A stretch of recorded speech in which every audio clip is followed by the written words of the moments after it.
शिवलीलामृत अध्याय 5. या अध्यायाच्या वाचनाने व प्रदोषव्रत केल्याने 6 महिन्यात गतवैभव मिळेल.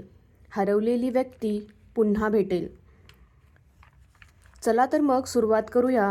शिवलीलामृत अध्याय 5. श्री गणेश, श्री सरस्वती, श्री गुरु आणि अंबिकेसह असणाऱ्या श्री सदाशिवास नमस्कार असो. जो सदाशिव या 4 अक्षरांच्या वाणीने नित्य उच्चार करतो, तसेच जो नित्य शिवार्चन करतो, तो अनेक जीवांचा उद्धार करतो. शास्त्राविषयी प्रवचन देणारे शास्त्रवक्ते अनेक प्रकारच्या प्रायश्चित्ताविषयी सांगतात. मात्र जे नित्य शिवनाम घेतात ते इतके शुद्ध असतात की त्यांना अन्य साधनाची गरज उरत नाही. नामाचे महात्म्य अद्भुत आहे. मात्र त्यासोबत प्रदोषव्रत आचरल्यास सर्व सिद्धी देखील प्राप्त होतात. हे देखील त्रिवार सत्य आहे. ज्यांना तुष्टी, पुष्टी, धारणा, आयुष्यवृद्धी यासोबत संतती, संपत्ती व दिव्य ज्ञान यांची अभिलाषा असेल, त्यांनी समग्र प्रदोषव्रत यथासांग करावे.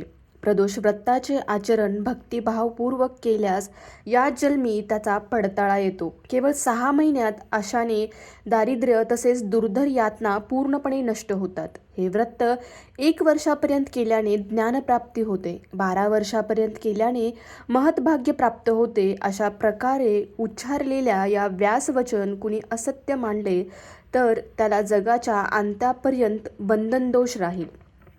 अशांचा गुरु लटका असून त्यांची भक्ती दांभिक व ज्ञानही लटकेच असेल असे मानावे लागेल. ज्याचे चित्त शिवचरणी जडले त्याच्याहून अन्य कुणीही पवित्र नसतो. प्रदोषव्रत केल्यास अपमृत्यू व गंडांतरे टळतात. याविषयीची हकीकत सूतांनी शौनकादिकांना सांगितली. विदर्भ देशाच्या सत्यरथ नावाच्या धर्माचरणात रममान झालेला तेजपुंज राजाने गुणगान त्याचे भाट करीत असत. त्याने बरेच काळ राज्य केले, मात्र त्याला शिवभजनात रस नव्हता. एकदा शाल्व देशाचा राजा त्याच्यावर चाल करून आला. शिवाय आप्त असणारे बरेचसे राजे त्याच्या मदतीस आले. 7 दिवस तुंबळ युद्ध झाले. सत्यस्थ एकटा तर शत्रू बहुसंख्य होते. परिणामी रणांगणावर रथ्यरथ धारातीर्थी पडला. पुढे शत्रूंनी नगरात प्रवेश केला.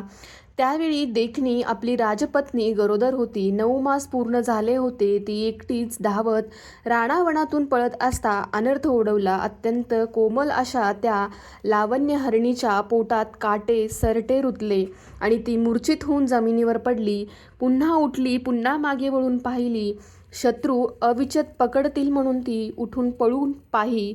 त्यावेळी जणू पृथ्वीवर वीज फिरत असल्यागत भासत होते. ती अलंकाराने नटलेली होती. तिचे दात हिऱ्याप्रमाणे चमकत होते. रतिकांताने तन्मय होऊन नृत्य करावे असा तिचा चेहरा चंद्रासारखा होता. कर्मगती गहन असते. जिच्या अंगठ्यावर सूर्याचे किरण पडत नसत, ती मृगनयनी गजगामिनी गरोदावस्थेत राणावनात हिंडू लागली. ज्याप्रमाणे नैषधरराज पत्नी दमयंती किंवा भिल्ल रूपातील पार्वती या महापतिव्रता घोरवनात फिरत होत्या, त्याप्रमाणे ती हिंडू लागली. यातच ती कर्मन नदीच्या प्रवाहात सापडली. तिला त्यातून बाहेर कोण काढणार? अत्यंत व्याकुळ होऊन ती एका वृक्षाखाली पडून राहिली. जिच्यासमोर शेकडो दासी झुकत होत्या, अशी ती इंदुमती आता जमिनीवर लोळत होती. चोहीकडे दिनमुखाने पाहत होती. तिची जीभ सुकली होती. तिला पाणीही मिळत नव्हते. त्याचवेळी ती प्रसूत झाली आणि दिव्य पुत्ररत्न प्राप्त करीत झाली. ती तहानेने तळमळत होती. तिला कोण तेथे बरे पाणी देणार? ते बाळ तेथेच सोडून ती कशीबसी एका सरोवराजवळ गेली. तिने पाण्यात प्रवेश केला व ओंजळ भरून पाणी घेतले. त्याच क्षणी एका मगरीने तिला ओढून नेले व फाडून खाल्ले. घोर कर्मांचे नवल असे की तो नवजात राजपुत्र रानात एकटाच रडत होता. त्याचवेळी एक उमा नामक ब्राह्मण विधवा स्त्री तेथे आली. तिला आई, वडील, भाऊ असे कोणीही नव्हते. फक्त 1 वर्षाचा मुलगा, ज्याला कडेवर घेऊन ती तेथे आली. त्या नवजात बाळाची नाळ देखील कापली नव्हती. असे ते बाळ उमेने पाहिले व ती मनाशी म्हणाली, अरे, असे पुत्ररत्न या घोर वनात कोणी टाकले? याची जात काय, याचा वर्ण काय, मी याला कसे उचलून न्यावे, आणि जर याला येथेच सोडले तर लांडगे वाघ याला खातील. तिचे स्तन दाटून आले, तिला पुन्हा पाना फुटला, तिच्या डोळ्यातून अश्रू वाहू लागले. त्या बाळास पुढे घेऊन तिने त्याच्या मुखास तिचा स्तन लावला. तिच्या मनात संशय आला की हे बाळ घ्यावे की घेऊ नये. तेवढ्यात तो कृपाळू शिवशंकर यतिरूप धारण करून तेथे आला. यतिरूपी त्रिपुरारी उमेश म्हणाला, हे बाळ निसंशय घेऊन जा. हे सुंदरी, तुझे भाग्य मोठे आहे, कारण तुला हा क्षत्रिय राजपुत्र सापडला. ही वार्ता कोणालाही सांगू नकोस. दोघा पुत्रांचे समान पालन कर. पुन्हा दारिद्र्यास परीस मिळावा तसे तुझे हाल झाले आहेत. एखाद्यासमोर अचानक द्रव्य किंवा चिंतामणी रत्न येऊन पडावे, किंवा निद्रस्त मानवाच्या मुखात त्याच्या पूर्वपुण्याईमुळे अमृत पडावे, तसे हे झाले आहे. असे बोलून त्रिपुरारी गुप्त झाला. मग दोन्ही पुत्र घेऊन स्त्री गावोगावी हिंडत राहिली. तिने स्वतःच्या मुलाचे नाव सुचिव्रत आणि राजपुत्राचे नाव धर्मगुप्त असे ठेवले. दोन्ही मुलांना कधी कडेवर तर कधी खांद्यावर घेऊन ती घरोघरी भिक्षा मागत असे. लोकांनी विचारणा केल्यास दोघेही आपल्या पोटाचे पुत्र आहेत असे ती सांगत असे. अशा प्रकारे हिंडता हिंडता ती एकचक्र नगरीत येऊन पोहोचली. घरोघरी भिक्षा मागत असता तिने अकस्मात एक शिवालय पाहिले. त्या शिवालयात बरेच ब्राह्मण गर्दी करून होते. त्यात शांडिल्य ऋषी मुख्य होते. ते शिवाची विधियुक्त आराधना करीत होते. तेवढ्यात उमा शिवालयात आली व शिवपूजा पाहत उभी होती. त्यावेळी शांडिल्य ऋषी म्हणाले, आहा, कसे हे गहन कर्म आहे हे. हा राजपुत्र दीन होऊन हिंडत आहे, याचे प्रातांक किती विचित्र आहे. उमाने हे बोलणे ऐकले आणि ऋषीचे चरण धरून ती म्हणाली, या बाळाची पूर्व हकीकत मला सांगा. आपण त्रिकालज्ञानी व महासामर्थ्यशाली असून आपल्यास भूत भविष्य याचे ज्ञान आहे.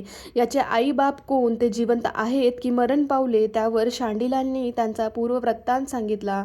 याच्या वडिलाचे नाव सत्यरत्न होते. तो पूर्वजन्मी राजा होता. एकदा प्रदोषव्रतसमयी शिवाराधना करीत असताना चोहोकडून शत्रू आले व त्याच्या नगरास त्यांनी वेढा घातला. शत्रूची गजबज ऐकून तो पूजा सोडून तसाच उठला. तेव्हा प्रधान धावून आला आणि त्याने शत्रू धरून आणले. राजाने त्याचा शिरच्छेद केला. मात्र पुढे उन्मत्तपणे पूजा अर्धवटच ठेवून तो तसाच भोजन करण्याकरता निघून गेला.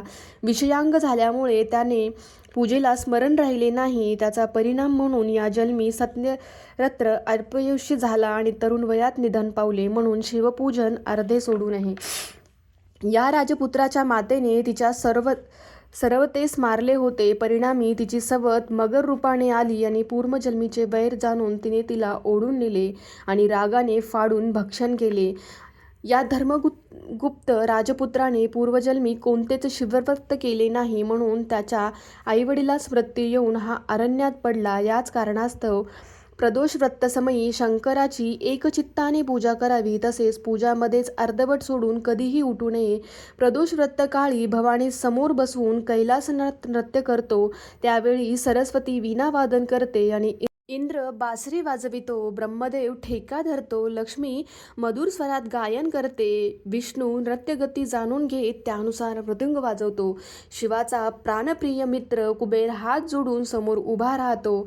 यक्ष समूह, गंधर्व, किन्नर, देव व दानव आदी सर्वजण समोर उभे राहतात. असा हा प्रदोष व्रताचा महिमा असून तो सकळांशी न उलगडणारा आहे. त्यावर उमा म्हणाली, मग माझा पुत्र दरिद्री का झाला? त्यावर शांडिल्य म्हणाले, तुझ्या पुत्राने बरेच दान स्वीकारले असून स्वतः काही दान केले नाही व शिवाराधनाही केली नाही. परान्नामुळे जीव दग्ध होते, पोळते. दुष्टाकडून दान घेतल्याने हात पोळतात. परस्त्रीचा अभिलाष केल्याने दृष्टी पोळते. मग मंत्रामध्ये सामर्थ्य ते कसे बरे येणार? मग उमेने दोन्ही पुत्र ऋषीच्या चरणी घातले. त्यांनी दोघांना नमःशिवाय या पंचाक्षर मंत्राचा तसेच प्रदोष व्रताचा उपदेश केला. त्याशिवाय पक्षप्रदोष, शनिप्रदोष यांचा विशेष महिमासुद्धा सांगितला. प्रदोष व्रतामध्ये त्रयोदशीच्या दिवशी आहार घेऊ नये. दिवसा सत्कर्मपूर्वक आचरण करावे. रात्र झाल्यावर प्रदोष पूजेस प्रारंभ करावा. गायीच्या शेणाने जमीन सारवून त्यावर दिव्य मंडप उभारावा, त्यास रंगीबेरंगी दिवे आणि कर्दळीचे खांब व उसाचे दंड लावून मंडप शोभिवंत करावा. विविध प्रकारच्या रांगोळ्या काढाव्यात. पांढरे वस्त्र नेसावे. पांढऱ्या रंगाची सुवासिक फुले घ्यावीत. नंतर शिवलिंगाची स्थापना करून विधियुक्त पूजा करावी. प्रथम प्राणायाम करून पुढे अंतर्बाह्य न्यास करून भ्रातका स्थापन कराव्या. शिवलिंगाच्या उजवीकडे विष्णू व डावीकडे अग्नीची स्थापना करावी. वीरभद्र, गजानन, अष्टमहासिद्धी, अष्टभैरव, अष्टद्विपाल व 7 अवर्णासह शिवपूजा करावी. यथासांग शिवदान केल्यानंतर देवपूजन करावे. सर्व राजोपचार अर्पण केल्यानंतर शिवस्तवन करावे. जय जय गौरीनाथ निर्मळ, जय कोटीचंद्र श्रुतीतळ, सच्चिदानंद घन अढळ, पूर्ण ब्रह्म सनातन असे हे प्रदोष व्रत ऐकून शांडिल्य ऋषींनी दोन्ही मुलांना उपदेश केला. त्यानंतर ते दोघे बालक एकचक्र नगरीत एकत्र राहू लागले. 4 महिन्यापर्यंत गुरूंनी सांगितल्यानुसार त्या दोघांनी प्रदोष व्रत आचरले व शिवपूजन केले. दुसऱ्या कोणास शिवपूजा देऊ नये, तसेच शिवपूजेतील तीर्थप्रसादही दुसऱ्यात देऊ नये. तसे केल्यास 100 ब्रह्महत्येचे पाप माथी येते असे सर्व शांडिल ऋषींनी त्यांना सांगितले होते. सर्व महात्म पाप म्हणजे शिवपूजेचा आहार हा होय. असो, ते दोन्ही किशोरवयीन बालक नित्य शिवभजनात रमलेले असत. एकदा ब्राह्मणपुत्र शुचिव्रत एकटाच नदी किनाऱ्यावर खेळत असता अकस्मात एक दरड कोसळून त्याला द्रव्याचा हंडा सापडला. हा हंडा घेऊन शुचिव्रत घरी आला. ते पाहून आईला समाधान झाले. ती म्हणाली, ऐश्वर्य वाढत चालले आहे, हे प्रदोष व्रताचे महात्म्य जाणावे. तेव्हा शुचिव्रत राजपुत्र धर्मगुप्तास म्हणाला, यातील अर्धा द्रव्यभाग तू घे. त्यावर राजपुत्र म्हणाला, थोरल्या भावाचा वाटा कधीही घेऊ नये. या पृथ्वीतील सर्व धन आमचेच आहे. असो, ते दोघेही शिवध्यान व शिवस्मरण यात कधीही खंड पडू देत नसत. एकदा दोघे वनविहारासाठी गेले असता त्यांनी गंधर्व कन्यास खेळताना पाहिले. दोघांनाही त्यास दुरून पाहिले. त्या अतिशय सुंदर व देखण्या होत्या. शुचिव्रत राजपुत्राला म्हणाला, परस्त्रिया डोळ्यांनी कधीही पाहू नये. नुसते पाहिले तरी मन आकर्षित होते. त्याचा स्पर्श झाल्यास बल व वीर्य यांचे हरण होते आणि त्या लबाड व ढोंगी असतील तर त्याहून महाभयंकर अनर्थ घडू शकतो. तेव्हा ब्राह्मणपुत्रास तेथूनच ठेवून तो देखणा राजपुत्र पुढे निघाला.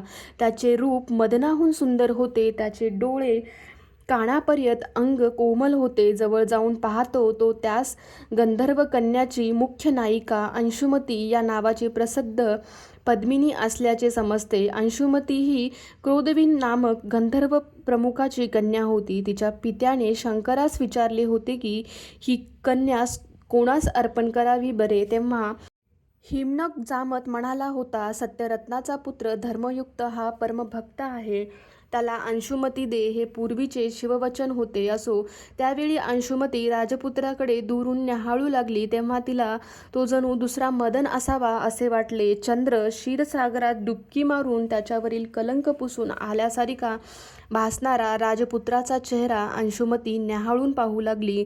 तो 32 लक्षणांनी युक्त असून आजानुबाहू धनुष्यबाणांनी शोभत होता. त्याचे वक्षस्थळ रुंद असून तो एखाद्या गजसमूहाच्या मुख्याप्रमाणे चालत होता.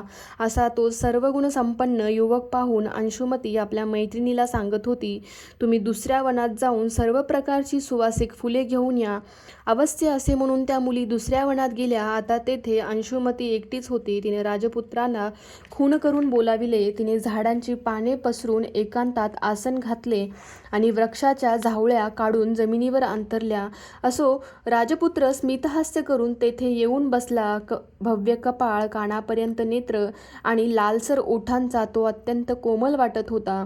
मंजूळ स्वर लाभलेली व नेत्र कटाक्षाने बाण सोडणारी ती लावण्य हरिणी पुरती घायाळ झाली. मनोजाची झापडे सावरून तिने त्याची विचारपूस केली. हे शृंगार सरोवरा, तुझ्याजवळ मी राजहंसी राहू इच्छिते. तुझ्या दिव्य मुखचंद्र पाहून माझा मनरूपी चकोर पक्षी नाचू लागला आहे. तुझ्या आनंदी मुखकमलाकडे माझे नेत्ररूपी भुंगे झेप घेऊ पाहत आहेत. तुझे मेघगर्जन समावेत बोलणे ऐकताच माझा चित्तमोर नाचू लागला. तिने शुक्र ताऱ्याहून तेजस्वी असलेल्या टपोऱ्या मोत्यांची माळ आपल्या गळ्यातून काढली व त्याच्या गळ्यात घालून तात्काळ त्याच्या पायावर मस्तक ठेवले व म्हणाली, मी काया वाचा मनाने पूर्णतः तुझी पत्नी झाले. त्यावर धर्मगुप्त म्हणाला, असेल तर मला ना आई वडील आहेत, मी राजभ्रष्ट असून अत्यंत दारिद्र्य आहे. तुझ्या वडिलांना ही हकीकत कळली तर ते वर्णने काय घडेल बरे. त्यावर अंशुमती म्हणाली, 3 दिवसांनी मी परत या ठिकाणी येईल. तुम्ही देखील लग्नसिद्धी साधण्यासाठी येथे लगेच यावे. असे बोलून ती चतुर स्त्री तत्काळ वडिलांपाशी गेली आणि घडलेली हकीकत सांगितली. त्यावर वडिलांना शांडिल्य ऋषीचे संभाषण आठवले व त्यांना आनंद झाला. राजपुत्रेही आपल्या बंधूस हे सर्व काही सांगता झाला तेव्हा त्यासही शांडिल्याचे प्रसादरूपी वचन आठवले. ज्याचे चित्त गुरुचरणी रमले त्यास ऐश्वर्य लाभणारच. गुरु काळ मृत्यूच्या भीतीपासून त्याचे सदैव रक्षण करतो. त्यानंतर दोघे बंधू आईकडे आले व तिला सर्व हकीकत सांगते झाले. ती म्हणाली, शिवभजन धन्य असून आता ते फळ देत आहे. त्यानंतर 3ऱ्या दिवशी दोघेही वनात गेले. गंधर्व राजाही परिवार आणि सर्व सामग्री समवेत आला. जावायास पाहून क्रोधवीन गंधर्व आनंद सागरात पोहू लागला. त्याने छत्र, सैन्य व मेना पाठवून उमामातेला आणविले. त्यानंतर यथासांग लग्न लावले. 4 दिवस पूर्णपणे साजरे झाले. त्यावेळी कशाचीही कमतरता भासली नाही.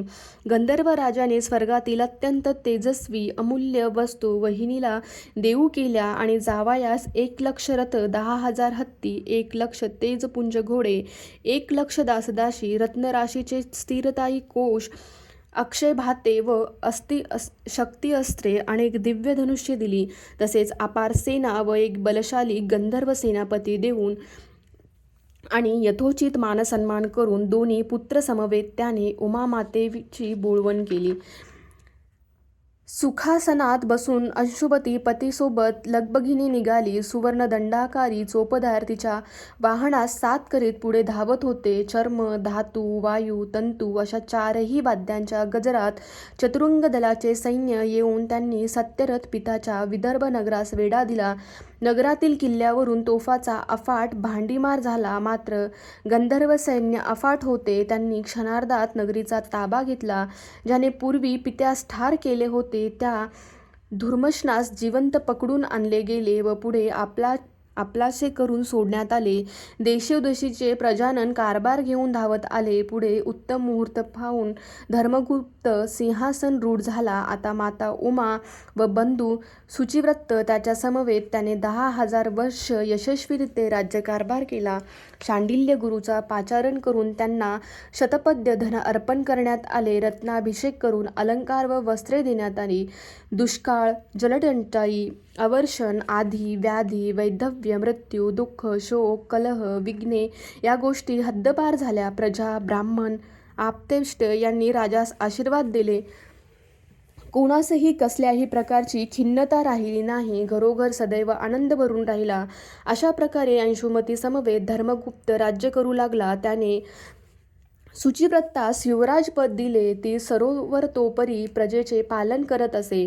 अशा रीतीने 10,000 वर्षे राज्य केल्यानंतर त्याने सुदत्त नामक पुत्राकडे राज्य सोपवले आणि तो उमाधवनाच्या चरणाकडे चिंतन करू लागला. शंकराचे त्याचे दिव्य उमान धाडले. तो राजा दिव्य देह पाहून माता व बंधू अंशुमती यांच्या समवेत शिवस्तुती करत शिवमानात बसला.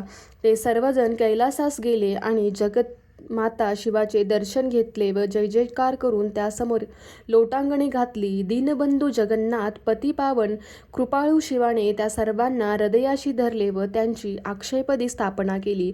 हे सर्व धर्मगुप्ताचे व्याख्यान जे कोणी श्रवण व पठन करतील त्याप्रमाणे लेखन, रक्षण व अनुमोदन देतील त्याचे रक्षण पंचवदन असा शंकर करतो. त्याच्या सर्व पापांचा नाश होतो. त्याच्या सर्वत्र विजय होतो. त्याच्या धनप्राप्तीची वृद्धी होते व त्याचे कर्ज फिटून जाते. प्रदोषव्रताचे महात्मा अद्भुत. जे कोणी ग्रंथ वाचून त्या व्रताचे आचरण करतात त्यांना दारिद्र्य, अपमृत्यू येत नाही. हे त्रिवार सत्य होय. ज्याच्या घरी शिवलीलामृत ग्रंथ आहे त्याच्या पाठीशी आणि त्याच्या समवेत शिव राहतो. अंती शिवपद प्राप्त करून देतो. हा ग्रंथ म्हणजे रसाळ आम्रवृक्ष असून पद्यरचनारूपी फळे पाळास आलेली आहे. जे कुर्तकवाडी कावळे आहेत त्यांना मुखरोग झाला असल्यामुळे त्यांना ही फळे आवडणार नाहीत. हे ब्रह्मानंद स्वरूपी विरूपाक्षा, तू श्रीधरास वरदान दिले, तू सर्वसाक्षी आहेस. तू दुष्ट कर्मापासून मुक्त करणारा व अखिल कर्माचा चालक आहेस. तू आगमागाच्या आटोक्यात येत नाहीस. स्कंदपुराणातील ब्रह्मांडोत्तर खंडात शिवलीलामृत हा प्रचंड ग्रंथ सामावलेला असून त्यातील मधुर भासणारा हा 5वा अध्याय सज्जन भक्तगण अखंडितपणे श्रवण करोत. श्री सांब सदाशिव प्रणमस्तु शुभभवतु इति पंचमोऽध्याय समाप्त. पार्वतीपते शिव हर हर महादेव. शंभो शंकरा. हर हर महादेवा.